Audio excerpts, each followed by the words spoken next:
নমস্কাৰ বন্ধু বান্ধৱীসকল আপোনালোক সকলোকে পুনৰবাৰ টিপছ অসম ইউটিউব চেনেলটোলৈ স্বাগতম জনাইছো। ইয়াতে আপোনালোকে দেখিবলৈ পাইছে ইয়াতে কুকুৰাৰ পোৱালি আছে। আমি আকৌ এবাৰ কুকুৰাৰ পোৱালি আনিছো আৰু ইয়াতে কি প্ৰজাতিৰ কুকুৰাৰ পোৱালি আছে, কিমানটা পোৱালি আছে সেই বিষয়ে যদি আপোনালোকে জানিব বিচাৰিছে তেনহলে ভিডিওটো শেষলৈ চাব। আৰু এই পোৱালিবোৰক আমি এতিয়া ইয়াতে ব্ৰুডিং কৰিম আৰু ব্ৰুডিং ঘৰটো আমি এনেকৈ নিৰ্মাণ কৰিছো। ইয়াতে আপোনালোকে দেখিবলৈ পাইছে আৰু এই ব্ৰুডিং ঘৰটোত আপোনালোকে যিকেইটা পোৱালি দেখিবলৈ পাইছে এইকেইটা হৈছে সোণালী কুকুৰাৰ পোৱালি আৰু এই পোৱালিকেইটা আমি আমাৰ নিজৰ ইনকিউবেটৰ মেচিনৰ পৰা উলাইছো আৰু ইয়াতে 210টা সোণালী কুকুৰাৰ পোৱালি আছে। কেৱল সোণালী কুকুৰাৰ পোৱালি বুলিয়ে নহয়, ইয়াতে 20-25টা মান লোকেল কুকুৰাৰ পোৱালিও আছে, বেছিকৈ সোণালী কুকুৰাৰ পোৱালি আছে।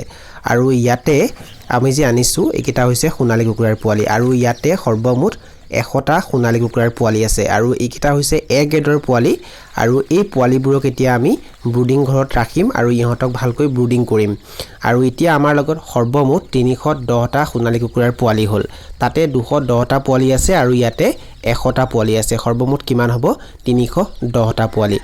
বৰ্তমান যেহেতু ঠাণ্ডাৰ সময় চলি আছে সেই কাৰণে পোৱালিবোৰক ভালকৈ চোৱাচিতা কৰিব লাগিব আৰু এই পোৱালিবোৰক তাপ দিবৰ কাৰণে আমি ইয়াতে 100 পাৱাৰৰ ৰঙা ৰঙৰ বাল্ব জ্বলাইছো। 100টা পোৱালিৰ কাৰণে আমি এটা 100 পাৱাৰৰ ৰঙা ৰঙৰ বাল্ব জ্বলাইছো আৰু এই পোৱালিবোৰক এতিয়া আমি গুড়ৰ পানী খাবলৈ দিম। প্ৰথম 1 ঘণ্টামান ইহঁতক আমি গুড়ৰ পানী খাবলৈ দিম আৰু তাৰ পাছতে ইহঁতক দানা খাবলৈ দিম। আমি বৰ্তমানে এই পোৱালিবোৰক গুড়ৰ পানী খাবলৈ দি দিলো। আমাৰ লগত ইয়াতে যেহেতু 100টা সোণালী কুকুৰাৰ পোৱালি আছে সেই কাৰণে 100টা পোৱালিৰ বাবে আমি দুটা সৰু ড্ৰিংকাৰ ৰাখিছো আৰু প্ৰথম অৱস্থাত পোৱালিবোৰক সৰু ড্ৰিংকাৰতে পানী খাবলৈ দিব লাগে। ডাঙৰ ড্ৰিংকাৰত পানী খাবলৈ দিলে পানীত ডুবি সিহঁতবোৰ মৰিব পাৰে। সেই কাৰণে আমি ইয়াতে সৰু ড্ৰিংকাৰ ৰাখিছো। ড্ৰিংকাৰ কম হৈছে, আমাৰ লগত সৰু ড্ৰিংকাৰ বেছি নাছিল, সেই কাৰণে আমি দুটা ড্ৰিংকাৰে ৰাখিছো। পোৱালিবোৰ যেতিয়া ডাঙৰ হ'ব তেতিয়া আমি ড্ৰিংকাৰৰ সংখ্যা বঢ়াই যাম। আমাৰ লগত ডাঙৰ ড্ৰিংকাৰ আছে, ডাঙৰ ড্ৰিংকাৰ তেতিয়া ৰাখিম, কিন্তু সৰু ড্ৰিংকাৰ বৰ্তমান বেছিকৈ নাই। আৰু এই পোৱালিকেইটা যে আপোনালোকে দেখিবলৈ পাইছে এই পোৱালিকেইটা হৈছে আমাৰ ইনকিউবেটৰ মেচিনৰ পৰা ওলোৱা পোৱালি আৰু এই পোৱালিবোৰক তাপ দিবৰ বাবে আমি ইয়াতে 200 পাৱাৰৰ ৰঙা ৰঙৰ বাল্ব জ্বলাইছো আৰু ইহঁতক আমি এতিয়া দানা খাবলৈ দিম আৰু এয়া হৈছে লোকেল কুকুৰাৰ ষ্টাৰ্টাৰ দানা আৰু এইটো দানাই আমি ইহঁতক খাবলৈ দি আছো। কুকুৰাৰ পোৱালিবোৰ যেতিয়া সৰু হৈ থাকে তেতিয়া সিহঁতক এনেকৈ বাতৰি কাকতৰ ওপৰতে দানা ছটিয়াই দিয়া হয়। যদি আপোনালোকে লোকেল বা সোণালী কুকুৰাৰ পোৱালি ব্ৰুডিং কৰে তেনেহলে 5ৰ পৰা 6 দিনলৈকে সিহঁতক বাতৰি কাকতৰ ওপৰতে ৰাখিবলৈ চেষ্টা কৰিব আৰু বাতৰি কাকতৰ ওপৰতে দানা দিবলৈ চেষ্টা কৰিব। আৰু এই পোৱালিবোৰকো আমি এতিয়া বাতৰি কাকতৰ ওপৰতে দানা খাবলৈ দি আছো আৰু 2-3 দিনৰ পাছতহে ইহঁতক আমি বাচনত দানা খাবলৈ দিম।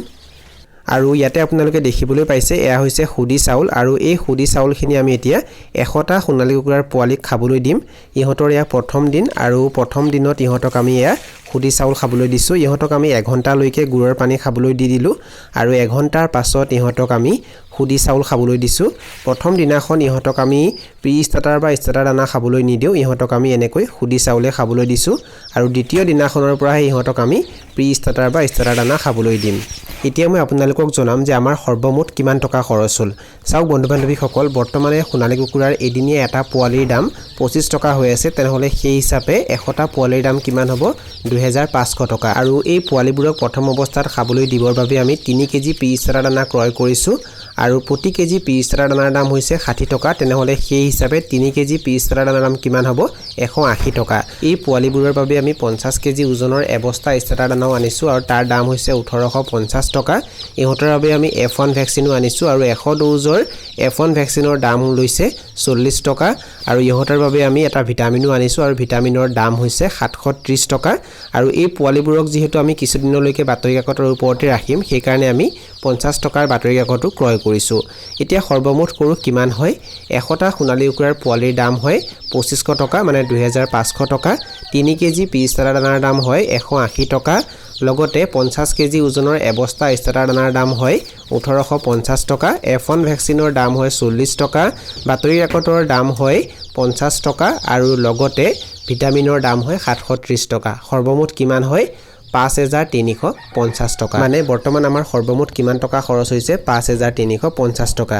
এই পোৱালিবোৰ যেতিয়া ডাঙৰ হ'ব তেতিয়া ইহঁতে দানাও বেছিকৈ খাব, তেতিয়া দানা আৰু ক্ৰয় কৰিব লাগিব, তেতিয়া খৰচ অলপমান বাঢ়ি যাব।